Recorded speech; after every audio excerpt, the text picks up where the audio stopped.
세상을 이기는 방법이 뭘까요?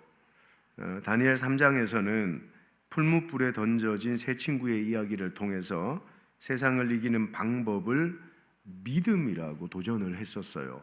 기억나시죠? 어떤 믿음이었냐? 원칙이 분명한 믿음이었고 그리 아니하실지라도의 격이 다른 믿음. 그걸 성경이 우리에게 요구를 했었습니다. 어떤 주석을 보니까 이런 글이 있더라고요. 다니엘서의 전반부는 1장, 6장 이스라엘 백성들이 멀고 먼 이방의 우상 숭배자들의 땅 바벨론 곳곳에 흩어져 포로 생활을 하며 암울한 시대를 살던 뛰어난 영적 신앙의 영웅들의 역사를 담은 영웅담 형식으로 쓰여져 있다. 저는 이 말이 거부감이 들더라고요. 왜냐하면 난 믿음의 영웅이 아닌데, 난 그런 믿음이 없는데, 그럼 우리는 다니엘처럼 새 친구처럼 세상을 이길 수 없는 건가? 라는 절망감이 제 안에 스며들더라고요. 근데 오늘 말씀은 그런 게 아니라는 거예요. 이제 다니엘 6장은 전혀 다른 이야기를 우리에게 도전하고 있습니다. 영웅적 믿음을 가진 사람만이 아니라 바벨론 같은 세상을 이기게 하는 게 그런 기적적 믿음이나 영웅적 믿음이 아니라는 거예요. 오늘 우리는 80대 중후반이 된 다니엘을 만나게 됩니다. 그는 바사제국 정권이 넘어갔어요. 나라의 이름이 바뀌었어요. 그 바사제국에서도 120명의 방백과 3명의 총리 중에서도 최고급의 관리 중에 하나였습니다. 그런 그가 큰 도전을 만나게 된 거예요. 왕의 금령이 내려졌어요. 근데 그 금령의 내용이 뭐냐 하면 30일 동안 왕 외에 다른 신이나 사람에게 기도하는 자는 사자굴에 던져 버리겠다라는 금령이었습니다.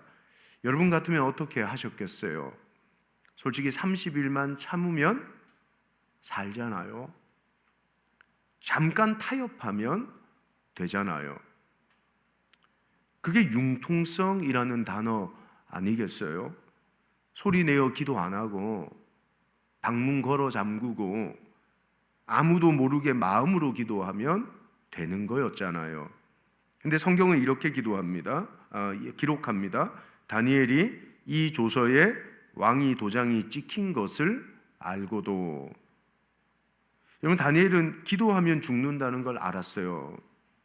그럼에도 그가 한 행동이 뭡니까? 10절 중반부에 자기 집에 돌아와서는 윗방에 올라가 예루살렘으로 향한 창문을 열었다. 여러분, 그는 창문을 엽니다. 숨기지 않았어요. 자신의 기도 소리가 담 밖을 넘어 이웃들에게 들릴지라도 그는 기도를 멈추지 않았다는 겁니다. 숨기지 않았어요. 그 와중에도 창문을 열고 난 하나님의 사람이야, 자신 있게 자신의 정체성을 선포할 줄 아는 참 용기 있는 신앙인이었어요. 여러분, 다니엘은 몰래 은밀하게 하지 않습니다. 어떻게 합니까? 10절 후반부에 전에 하던 대로 이렇게 표현합니다. 전에 하던 대로 하루 3번씩 무릎을 꿇고 기도하며 그의 하나님께 기도하였더라. 이 전에 하던 대로 이 6글자가 오늘 설교의 핵심입니다. 세상에 두 발 붙이고 살다 보면 우리에게도 신앙의 도전이 옵니다. 다니엘도 그랬고요. 그때 다니엘이 어떻게 이겼겠습니까? 영웅적 믿음, 슈퍼 히어로의 믿음을 가지고 이겼겠어요? 안 하던 40일 금식을 하니까 하늘 문이 열렸고, 세일의 특세를 하니까 천사가 날개를 펼쳐서 도와준 겁니까? 아니라는 거죠. 뭐가 중요하냐면 다니엘의 기도는 급조된 경건이 아니었다는 거예요. 전에 하던 대로 다니엘의 승리는 일상적 경건의 승리였다는 겁니다. 아침마다 하던 기도가, 점심마다 드렸던 감사가, 저녁마다 올렸던 찬양, 그것이 30년, 40년, 50년이 쌓이고 쌓여 그의 삶에 축적된 결과로 나타나게 된 거라고 말씀하고 있는 거예요. 오늘 설교 제목이 영웅적 믿음이 세상을 이긴다라는 게 아니잖아요. 한번 따라할까요? 경건의 일상성으로. 예, 경건의 일상성으로 세상을 이기는 거예요. 우린 누구처럼 한 번 기도로 하늘 문을 열고 닫을 수 없습니다. 손을 얹어 기도하면 병이 낫다, 그런 기적도 일으킬 수가 없는 사람들이에요. 경건의 일상성으로 오늘을 살아내는 거예요. 그 힘으로 이기는 하나님 백성이 돼야 된다는 거예요. 오늘도 다니엘처럼 수많은 신앙적 도전이 있잖아요. 대단한 영웅적 믿음이 필요한 게 아닙니다. 매일매일 반복되는 경건의 일상성이 필요한 거예요. 이게 오늘을 사는 그리스도인들에게 필요한 거 아니냐는 거죠. 가장 먼저 신앙이 약점이 되는 세상을 우리는 살고 있습니다. 맞는 말 아닙니까? 다니엘 6장의 이야기는 긴장감으로 가득해요. 다리오 왕이 바사 제국을 다스리면서 새로운 행정 체계를 만드는데 그 지방 분권 행정이었습니다. 전국을 120개의 지역으로 나누었고 120명의 지방 자치단체장을 세우게 된 겁니다. 그리고 그 위에 총리 셋을 뒀는데 다니엘은 그 중에 한 사람이었다고 성경이 얘기를 하고 있어요. 여러분, 포로로 끌려온 이방인이 그 나라의 최고위직까지 올라간 겁니다. 하루아침에 이루어진 일이 아니잖아요. 청년 시절부터 일관되게 하나님을 신뢰한 결과였다고 말할 수가 있는 겁니다. 근데 문제가 생겨요. 다른 총리들과 방백들과 관리들이 다니엘을 향한 시기심이 불타오르기 시작한 겁니다. 그들은 다니엘을 무너뜨릴 방법을 찾아내고 싶었어요. 국정에 문제가 있을 거다, 허점이 있을 거다 찾을 수가 없었어요. 그러면 삶에 부정과 부패가 있겠지, 거짓이 있겠지, 찾을 수가 없는 거예요. 그래서 그들이 내린 결론이 뭡니까? 5절이었어요. 5절. 이거 한번 읽어볼까요? 5절. 자, 말씀을 읽을게요. 시작. 이 다니엘은 하나님의 율법에서 근거를 찾지 못하면 그를 고발할 수 없으리라. 이 말씀 주목하셔야 돼요. 다니엘의 약점은 그의 전문적 지식이나 삶이 아니라 그의 믿음이 그의 약점이라고 세상은 판단했다는 거예요. 여러분, 세상은 하나님을 섬기는 성도의 약점을 우리가 가진 믿음으로 보고 있어요. 타협하지 않는 것을 약점으로 봤고요. 매일 기도하는 것이 약점으로 보였어요. 오늘도 똑같은 거 아니에요? 주의를 지키려는 직장인 승진해서 누락돼요. 야, 어떻게 이 바쁜 직장에 일요일에 일하지 않냐 너는? 임직원이라는 사람이 회장이 부르면 주일이든 뭐 언제든 와야 되는 거 아니냐? 믿음이 약점된 세상을 살아가고 있는 거 아니에요? 정직하게 사업하려는 사람은 경쟁에서 도태돼요. 양심을 지키려는 학생은 손해를 보고요. 세상은 우리의 신앙을 약점으로 보고 있다고요. 대적들은 교묘한 전략을 꾸밉니다. 왕 앞에 나아가 이런 제안을 하죠. 그게 7절입니다. 7절. 다니엘을 무너뜨리는 구체적인 전략이에요. 한번 읽어볼까요? 시작. 나라의 모든 총리와 지사와 총독과 법관과 관원이 의논하고 왕에게 한 법률을 세우며 한 금령을 정하실 것을 구하나이다. 왕이여, 그것은 곧 이제부터 30일 동안에 누구든지 왕 외에 어떤 신에게나 사람에게 무엇을 구하면 사자굴에 던져 넣기로 한 것이니이다. 한마디로 30일 동안 왕 외에 다른 신에게, 사람에게 기도하면 그 사자굴에 던져 죽입시다.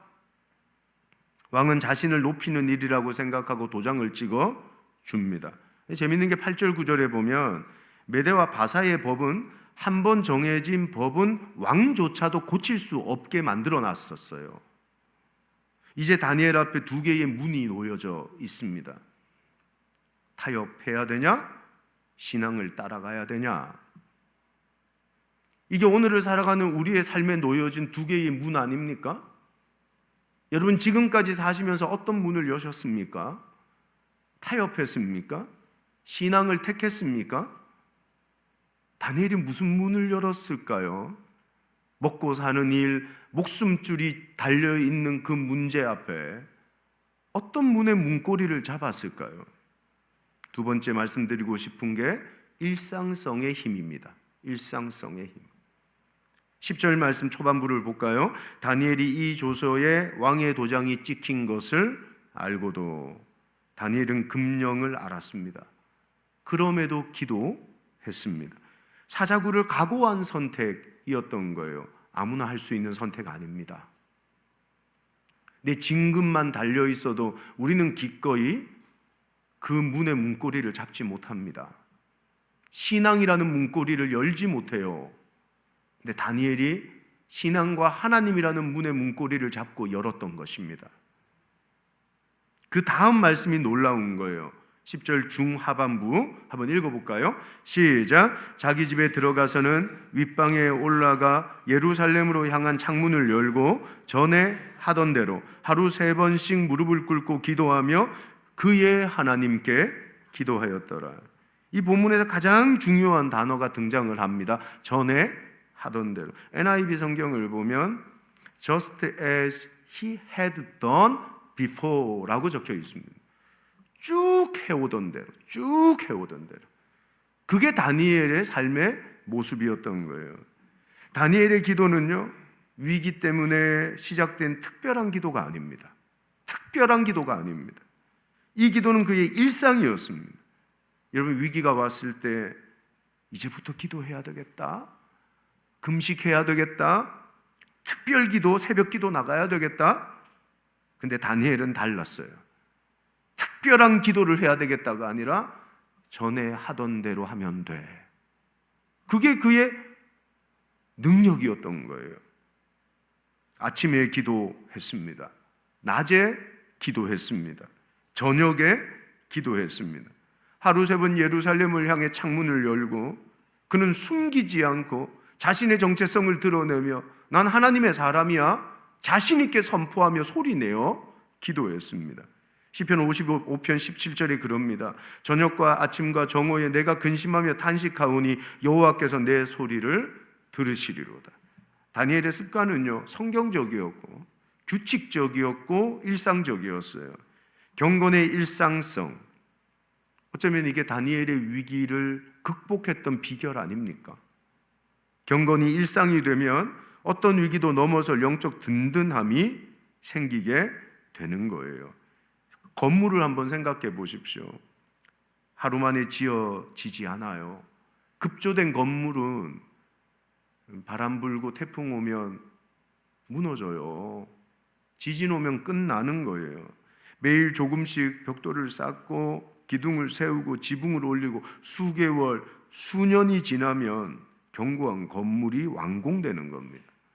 이런 건물은요, 땅이 흔들려도 남아요. 무너지지 않는 거예요. 믿음도 마찬가지 아닙니까? 하루의 기도가 쌓이고 매주의 예배가 쌓이고 매일의 묵상이 쌓이고 감사가 쌓이고 순종이 쌓이면 이게 힘이 되는 거 아닙니까? 두 개의 문고리 앞에서 무엇을 선택할 것인가? 그건 기적을 기대하며 문을 열었던 게 아니라 매일의 일상 속에 기도하며 하나님의 살아계심을 느꼈던 다니엘의 선택은 당연했다고 얘기를 하고 있는 거예요. 경건의 일상성은요, 어떤 상황에도 무너지지 않는 믿음의 집을 세우는 능력인 줄 믿습니다. 삶을 살다 보면 위기가 오거든요. 그 위기의 순간에 나를 세우는 건 날개에 있는 천사가 다가와서 나를 돕고 나를 끌어안고 하늘로 올라가는 게 아니에요. 어제 하고 오늘 했던 그 새벽과 밤과 점심때의 기도와 감사와 순종이 오늘의 위기를 이기게 하는 영적 든든함으로 능력으로 내게 찾아오게 된다는 것입니다. 다니엘은 80대 중후반의 나이가 됐습니다. 이게 무슨 말입니까? 10대에서 여기까지 오는 70여 년의 시간 동안 그가 어떻게 살았고 어떤 반복적인 일상성으로 그의 영성을 붙들었는지, 그 바벨론의 한가운데서 그가 무엇을 하며 살았는지를 우리에게 보여주는 거 아닙니까? 여러분, 내일부터 특세입니다. 전 이번 특별 새벽 기도회에 큰 응답을 기대하지 않아요. 제가 한 가지 이 설교를 준비하면서 기대했던 게 뭐냐 하면, 하나님, 경건의 특별성, 특별히 정해놓은 이 특별 새벽 기도회가 일상성의 시작이 되게 하여 주시옵소서. 이 한 주간의 기도를 통해 이제 여러분의 삶의 습관이 바뀌어야 되는 겁니다. 그 특별성이 일상성으로 변화될 때 다니엘 같은 삶의 능력과 힘을 얻게 된다는 거예요. 여러분, 어떤 신앙의 도전 앞에서도 흔들리지 않는 경건의 일상성이 내 삶에 있습니까? 그냥 한 주에 한 번 드리는 예배로 대부분이 그렇게 살아가고 있는 거 아닙니까?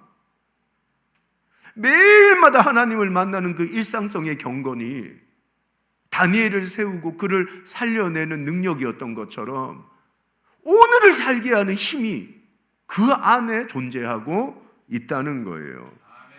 여러분, 경건의 일상성은 나무의 뿌리 같은 겁니다. 매일의 기도로 믿음의 견고한 뿌리를 내리게 되는 거예요. 그 뿌리가 약하니까 바람 불면 흔들려요. 뿌리채 뽑히는 거예요. 뿌리채.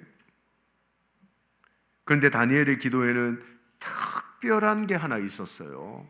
그게 뭐냐 하면 10절 후반부입니다. 한번 읽어볼까요? 10절 후반부. 자, 시작. 하루 3번씩 무릎을 꿇고 기도하며 그의 하나님께 감사하였더라. 귀하죠. 사자굴에 던져질 위기 앞에 감사하고 있다는 겁니다. 도대체 뭘 감사했을까요? 감사할 게 없잖아요.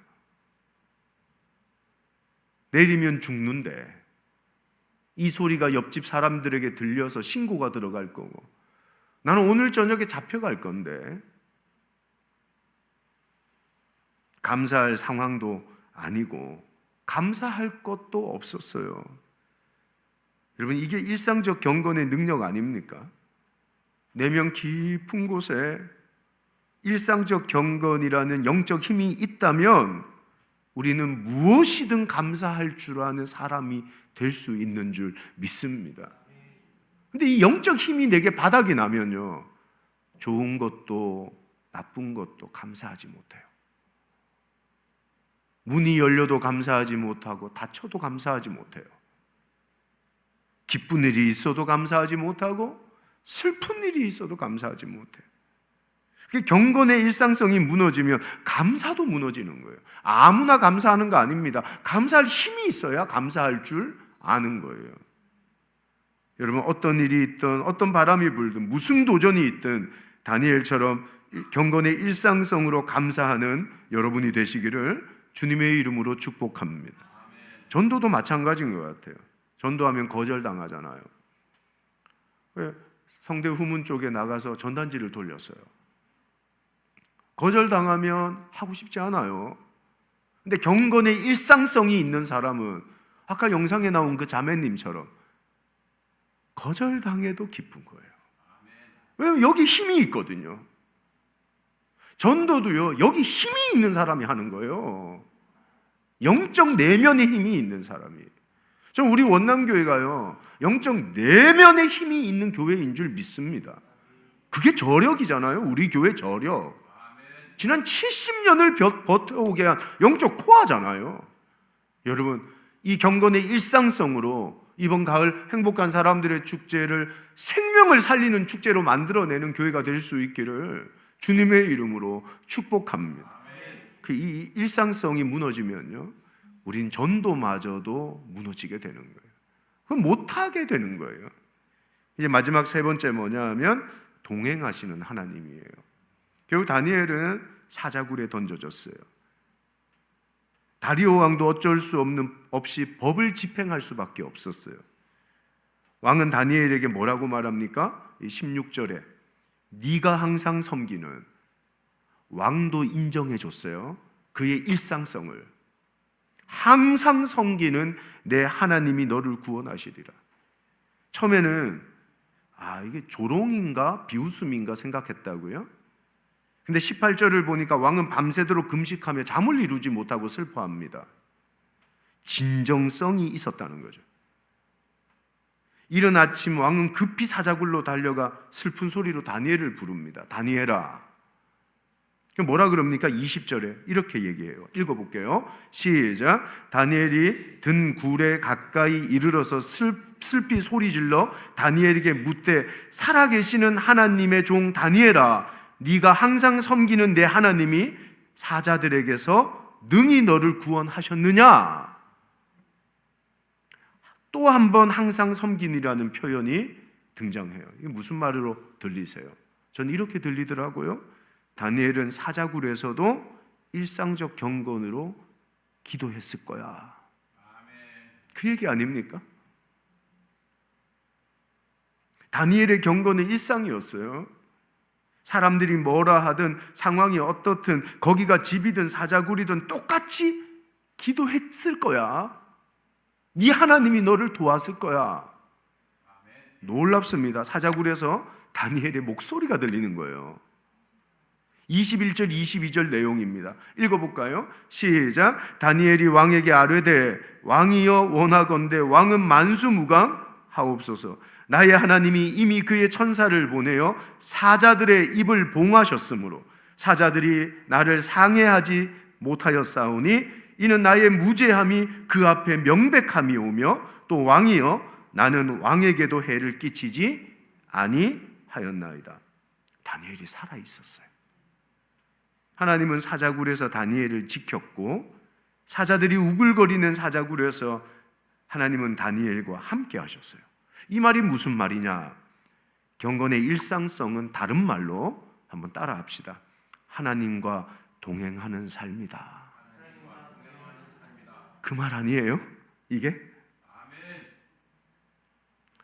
하늘이 열리는 기적을 얘기한 게 아니라 사자굴을 걸어가는 다니엘의 삶 속에서도 경건의 일상성을 유지했던 다니엘과 하나님은 동행하셨노라 말씀하시는 거 아니에요?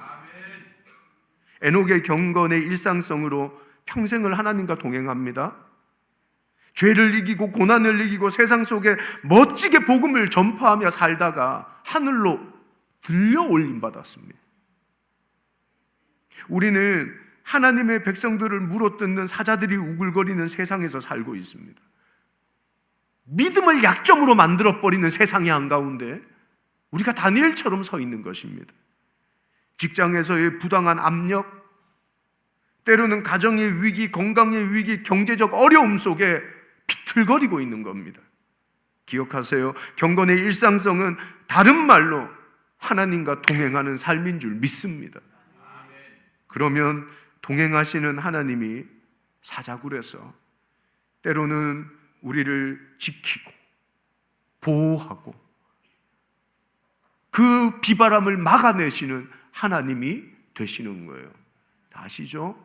주님의 온몸은 우리와 동행하시며 우리를 막으시다가 생긴 상처투성이로 가득합니다. 손에는 못자국이, 머리에는 면류관의 자국이, 허리에는 창자국이. 왜 생겼습니까? 당신을 지키기 위해 생긴 상처 아닙니까? 우리와 동행하시며. 메리 스티븐슨의 시입니다. 다 아실 거예요. 모래 위의 발자국이라는 시입니다. 어느 날 한 사람이 밤에 꿈을 꾸었습니다. 주님과 함께 해변을 걷고 있는 꿈이었습니다. 근데 하늘 저쪽으로 자신의 지나온 날들이 비쳤습니다. 한 장면씩 지나갈 때마다 그는 모래 위에 두 사람의 발자국이 난 것을 보았습니다. 하나는 그의 것이었고 다른 하나는 주님의 것이었습니다. 인생의 마지막 장면이 비쳤을 때 그는 모래 위의 발자국을 모두 돌아보게 되었습니다. 근데 그의 발자국이 한 쌍밖에 없을 때가 많다는 것을 알게 되었습니다. 그리고 그때는 바로 그의 삶에 있어서 가장 힘들고 어려운 시기들이었습니다. 그는 주님께 물었습니다. 주님께서는 언제나 저와 함께 해 주시겠다고 약속하셨습니다. 근데 제가 보니 어려운 시기에는 한 사람의 발자국밖에 없습니다. 제가 주님을 가장 필요로 했던 시간에 주님께서 왜 저와 함께 하시지 않으셨는지 저는 모르겠습니다. 주님께서 이렇게 대답하셨습니다. 사랑하는 아들아, 나는 너를 사랑하기에 버리지 않는단다. 내 시련의 시간에 한 사람의 발자국만 보이는 것은 바로 내가 너를 업고 갔기 때문이란다. 그거 아닙니까? 경건의 일상성으로 하나님과 동행하며 나가는 겁니다. 내가 쓰러지면 그분이 들쳐 업고 그분이 끌어안고 나를 들고 걸어가시는 줄 믿습니다. 경건의 일상성이 하나님과의 동행의 역사를 만들어내는 거예요. 그럼 뭐가 능력입니까? 특별 기도? 특별 금식? 특별 새벽 기도회? 이게 능력이 아닙니다. 매일마다 드렸던 그 기도가 10년이 쌓이고 20년이 쌓이고 30년이 쌓이면 그게 능력이 되는 겁니다. 여러분, 오늘 같은 세상 속에 매일마다 하고 있는 일상성의 경건이 우리를 살리는 힘인 거예요. 한 주의 기도가, 매일마다 드리는 그 감사의 예배가 우리의 인생을 새롭게 만드는 능력이 되는 줄 믿습니다. 이야기는 여기서 끝나지 않아요. 오히려 다니엘을 모함했던 자들과 그의 가족은 사자굴에 던져져 죽게 되고요. 그리고 다리오 왕은 놀라운 조서를 온 세상에 반포합니다. 그 내용이 26절, 27절 얘기예요.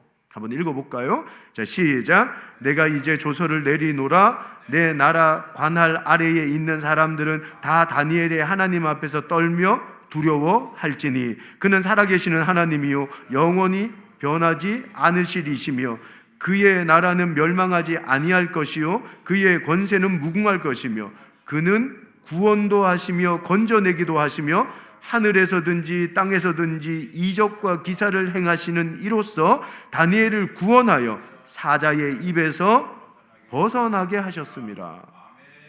여러분, 이방 왕이 하나님을 선포합니다. 온 천하가 다니엘의 하나님을 경외하게 되는 거예요. 보십시오. 경건의 일상성으로 살았던 한 사람 때문에 역사가 바뀌는 겁니다. 이게 경건의 일상성이 만드는 반전이라는 거예요. 다니엘은 단지 매일매일 하나님 앞에 무릎 꿇었을 뿐입니다. 하루 3번 기도하고 감사했을 뿐이에요. 근데 그 평범한 일상이, 그 반복적인 경건이 놀라운 반전의 은혜를 만들어 내는 겁니다. 우리는 그래요. 나 같은 사람이 뭘 할 수 있겠어요? 아니에요. 매일마다 하나님 앞에 나가 일상적 경건으로 주님 앞에 무릎 꿇는 사람을 통해 하나님은 세상을 바꾸세요. 세상을 바꾸세요. 다니엘을 통해 보여지잖아요. 다니엘 나이 80대 후반이에요. 여러분, 오늘 같았으면 은퇴한 내가 뭘 할 수 있어요? 그렇지 않아요. 매일마다 기도한 60년의 세월 동안 하나님은 80대 후반에 그 늙은 다니엘을 통해서 바벨론을 변화시키는 역사를 일으키셨던 거예요. 경건의 일상성입니다. 하나님은 특별한 능력을 요구하지 않고 영웅적 믿음을 바라지 않으세요. 다니엘 한 사람의 지극히 평범한 일상이 세상을 이긴 것처럼 오늘도 우리 준비해야 되지 않겠습니까? 다니엘처럼 이 일상이 경건이 되고 이 경건이 일상화되어지는 삶을 살게 하여 주시옵소서. 직장에서, 학교에서, 가정에서, 사업장에서 매일 기도하고 큐티하고 감사하고 그 삶 자체가 복음이 될 줄 믿습니다. 이번 행축도 이렇게 준비하셨으면 좋겠어요. 한 영혼을 품고 매일 기도하는 일상성. 이제 내일부터 그렇게 하시는 거예요. 내가 품은 태신자들을 위해서 매일같이 기도하는 일상성. 거절당해도 다시 전하는 복음의 일상성. 두려워하지 않는 거예요. 작은 관심과 사랑으로 매일마다 다가가는 사랑의 일상성으로 나갈 때 저는 반드시 승리하는 축제가 될 줄 믿습니다. 우리 태신자들에게 그런 일상성으로 복음을 전하세요. 그런 일상성으로. 작은 시작이 일상이 되면 사자, 굴이 내게 찾아와도 무너지지 않아요. 어떤 선택의 문 앞에 내가 서 있더라도 타협의 문을 열 것인가, 신앙의 문을 열 것인가라는 중요한 선택 앞에서 우리는 하나님을 초이스할 수 있어요. 진짜 그 문을 열 수 있는 거예요. 경건의 일상성으로 세상을 이기는 성도가 될 수 있기를 주님의 이름으로 축복합니다.